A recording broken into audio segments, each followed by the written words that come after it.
愛蓮說周敦頤，水陸草木自化，可愛者心煩盡。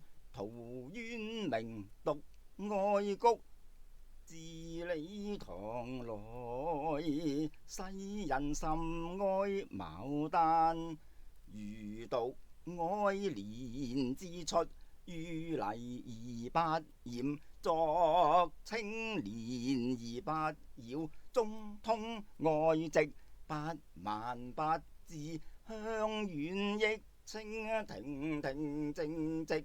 可遠觀而不可褻玩焉。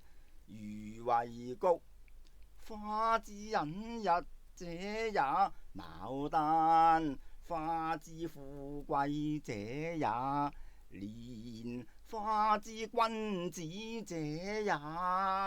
依菊之愛，陶後鮮有文；蓮之愛，同予者何人？